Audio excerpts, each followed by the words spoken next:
शिवरात्रि का पूजन करा कि नहीं करा? अरे बोलो तो जम के करा ना सबने। शिवलिंग का निर्माण करा, पूजन करा। आप 365 दिन पार्थिव शिवलिंग का निर्माण करोगे।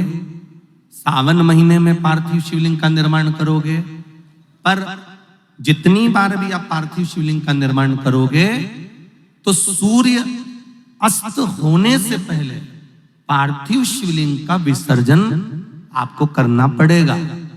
पर 12 महीने शिवरात्रि आती है। शिवरात्रि के समय पर, शिवरात्रि के दिन हम दिन में नहीं, रात में 1 पहर, 2 पहर, 3 पहर, 4 पहर में जितना मन बन जाए कि 1 पहर पूजन करूंगी मैं, 2 पहर करूंगी। कल अपन ने कितनी पहर की पूजन करी? जम के बोलो जरा। 1 पहर की पूजन करी। शिव महापुराण की कथा कहती है शिवरात्रि की जो पूजन होती है, इसका मतलब क्या है? शिवरात्रि, इसको ये नहीं लिखा गया शिव डे, शिव दिन। इसको क्या कहा गया है? जम के बोलो जरा। शिवरात्रि। शिव महापुराण की विद्येश्वर संहिता में कुमार खंड के अंतर्गत स्कंद पुराण में जो वर्णन आता है कि 12 महीने शिवरात्रि आती है।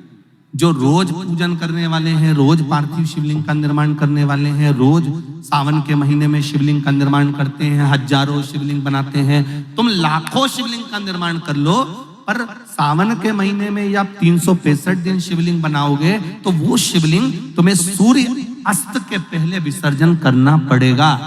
पर शिवरात्रि के दिन जो तुम शिवलिंग का पूजन कर रहे हो, वो रात्रि में अगर करते हो तो 1 पहर का करते हो तो 1 पहर की पूजन करने के बाद विसर्जन कर दो। 2 पहर का करते हो तो 2 पहर की पूजन करने के बाद विसर्जन कर दो।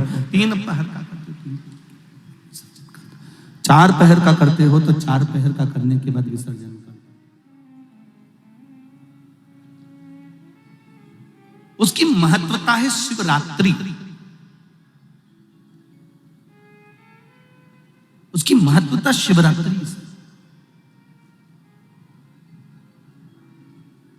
कई लोगों के मन में संशय जाग जाता है कि गुरुजी, सूर्य अस्त के बाद क्या हम शिवलिंग की पूजन कर सकते हैं, क्या विसर्जन कर सकते हैं?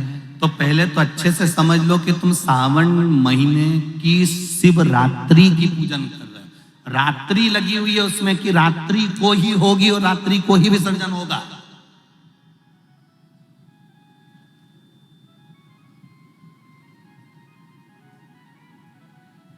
और जो नी पढ़ा लिखा हो तो गीता प्रेस गोरखपुर की जो पंडित प्रदीप मिश्रा जी पोथी पढ़ते हैं उसको लिया, उसका नंबर देखकर और उसका स्मरण करना प्रारंभ करो कि हम 365 दिन अगर शिवलिंग का निर्माण करते हैं तो वो शिवलिंग का निर्माण हम दिन में कर दिन में विसर्जन कर सकते हैं। पर शिवरात्रि की पूजन करें तो रात्रि को भी शिवलिंग का निर्माण कर पार्थिव पूजन करने के बाद हम बाबा देवाधिदेव महादेव से रात भर, चाहे तो 1 पहर, चाहे तो 2 पहर, चाहे तो 3 पहर, चाहे तो 4 पहर, कैसा भी पूजन कर सकते हैं, किसी भी रूप में।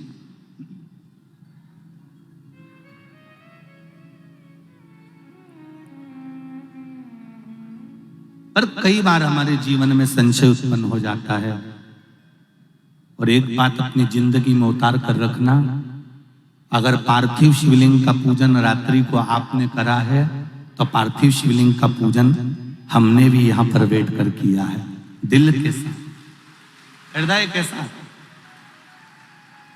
डॉक्टर दवाई देता है तो पेशेंट को देता है।